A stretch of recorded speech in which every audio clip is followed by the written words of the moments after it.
கடலும் நண்டும் ஃப்ரெண்ட்ஸா இருக்கிறாங்க.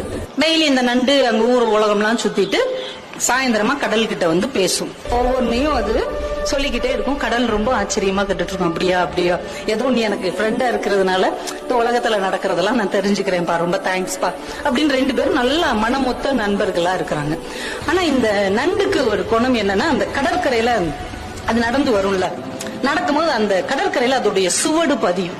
அது பாக்குறதுக்கு நட்சத்திரம் மாதிரி அழகா இருக்கும். அதனால அது நின்று அதை ரசிச்சுக்கிட்டே வரும். தன்னுடைய வலைக்குள்ள நுழையறதுக்கு முன்னாடி திரும்பி பார்க்குமா, இந்த கடல் அலைய வச்சு அதை உடனே அழிச்சிடும். இது ஒவ்வொரு நாளும் நடக்குது. இது வரவுள்ள படக்கு படக்குன்னு அதை அழிச்சிருது. இந்த நண்டுக்கு மனசு என்னமோ பண்ணுது. நம்ம நண்பனுக்கு நம்ம மேல ஏதோ பொறாமை இருக்குதோ, அதால நடக்க முடியாது, நம்மளால நடக்க முடியுது. அந்த பொறாமையில இவன் நம்ம சூடு அழிச்சு விடுறானோ, இவன் இவங்க ஃப்ரெண்ட்ஷிப் வச்சுக்கலாமா வேணாமா, ஒரு பொறாமப்படுறவன் எல்லாம் ஒரு நண்பனான்னு மனசுக்குள்ள நினைச்சுக்கிட்டே இருக்குது. இன்னொரு நாளைக்கு இதே மாதிரி பேசிட்டு வருது, வேகமா அதை அழிச்சிருச்சு. இது வலையில நின்று முறைச்சு பாத்துக்கிட்டே இருக்குது. இன்னொரு நண்டு அந்த வழியாவே போகுது. சரி, நம்ம சூடத்தான் இவன் அழிக்கிறான், அந்த எதிரியோட இன்னொரு நண்டோடைய சுவடை அழிக்கிறான்னு பாப்போம். பாத்துக்கிட்டே இருக்குது.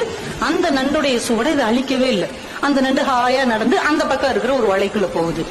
இதுக்கு செம்ம காண்டாயிருச்சு. உண்மையிலேயே இவன் நம்ம மேல மட்டும்தான் பொறாமப்படுறான் அப்படின்னு நினைச்சுக்கிட்டு இருக்கும் போதே அந்த வழியா ஒரு நரி வருது. இந்த நண்டு நடந்து போன அந்த சுவடு இருக்கு இல்லையா, அதை அப்படியே ஃபாலோ பண்ணிக்கிட்டு போய் வலையில இருக்கிற நண்டை கவக்குன்னு பிடிச்சி தின்றுச்சு. இப்பதான் இந்த நண்டுக்கு ஒரு விஷயம் புரிஞ்சது.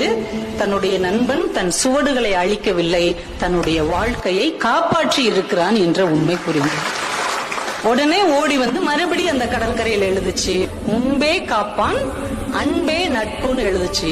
அதையும் அந்த கடல் படிச்சுட்டு உடனே அழிச்சிருச்சு. தன்னுடைய நட்பு கெட்டாலும் பரவாயில்லை, நண்பன் கெடக்கூடாது என்று யார் நினைக்கிறார்களோ அவர்கள்